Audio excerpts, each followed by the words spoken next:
Alors, bonjour Bruno, vous êtes le chef de centre de ce garage. Vous avez donc embauché Melvin en CDI. Si je vous interviewe aujourd'hui, c'est parce qu'en tant que professeur dans un lycée professionnel, j'aimerais voir du côté du monde professionnel quelles sont vos attentes par rapport aux jeunes qui arrivent comme ça pour des stages ou pour potentiellement se faire embaucher plus tard.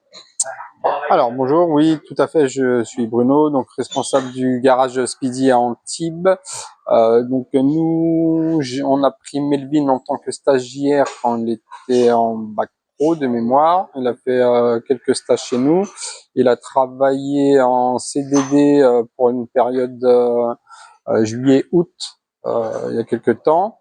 Il a fini son bac pro et je l'ai embauché directement en CDI, comme il connaissait déjà la maison, c'était un bon petit jeune, il savait travailler.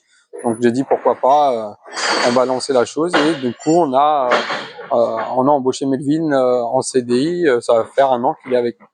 Donc c'est un bon jeune, il est dévoué, il est toujours à l'heure, il travaille, il ronchine jamais sur les jobs qu'on lui donne et c'est ce qui nous va bien. Donc bon, nous on a beaucoup de débit. Après, nous, on attend des jeunes, on veut bien tendre la main aux jeunes. Donc après, c'est à eux de se dévouer aussi et d'être présent et de pas enchaîner dans ce qu'on leur demande de faire, parce qu'il n'y a pas que de la mécanique automobile, il y a aussi de l'entretien du garage, il y a tout ce qui est balai, etc. Il faut faire du nettoyage, faut pas avoir peur, faut pas rester les mains dans les poches. Nous, on fait du bruit, hein, c'est dans un garage. Nous, on veut bien tendre la main aux jeunes, mais il faut pas qu'ils se disent qu'ils sortent de l'école et ils connaissent tout en mécanique.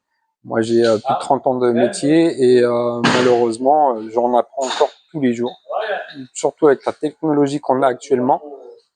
Avec toutes les nouvelles technologies qu'on a actuellement, donc électrique, véhicules hybrides, c'est encore un autre monde. C'est vraiment différent. Donc un petit jeune qui sort de l'école, faut pas qu'il se dise qu'il connaît tout, c'est pas vrai, c'est impossible. Nous on en apprend encore tous les jours. Et tous les jours c'est une voiture nouvelle, c'est des symptômes nouveaux, des réparations différentes. Chaque véhicule est vraiment différent, à ses propres pannes, mais ça peut avoir des pannes différentes des autres. Donc en fait, si je résume, c'est plus au niveau du savoir-être du jeune quand il va arriver, plutôt qu'au niveau de ses compétences techniques que la différence se fait. Les compétences techniques, il les aura quoi qu'il arrive quand il travaillera au fur et à mesure dans les années. Donc les compétences, on les apprend et on se les gère nous-mêmes, mais après c'est au fur et à mesure. C'est pas on sort de l'école et on sait tout faire. Moi j'ai mon bac pro. Moi, je suis autodidacte, j'ai pas de bac pro, mais je connais très bien mon métier. Surtout qu'en interne, vous avez des formations spécifiques au fur et à mesure de la carrière, c'est ça? Tout à fait. On a notre propre formation, centre de formation qui est basé sur Nanterre en région parisienne. Et on a des formations sur tout ce qui est technique. Donc turbo, géométrie, frein, amortisseur, climatisation, sur les véhicules VEVH, donc véhicules électriques hybrides. On a nos propres centres de formation et on part souvent en formation au moins une fois dans l'année. D'accord. Alors justement, en termes de formation, moi je suis donc professeur spécialisé dans ce dispositif qui s'appelle Ulysse, c'est-à-dire qui accueille des jeunes qui sont considérés à un moment donné en situation de handicap. Oui. Melvin était dans ce cas-là. Pendant sa scolarité, il était considéré comme ayant des troubles des apprentissages. Oui. Est-ce que vous avez perçu quelque chose comme ça ou vous l'avez considéré comme un jeune ordinaire? Un jeune ordinaire. Un jeune ordinaire. Après, Melvin, il s'est formé avec nous et il a appris avec nous, il a appris sur le tas et j'ai jamais ressenti un handicap au niveau de Melvin. Jamais.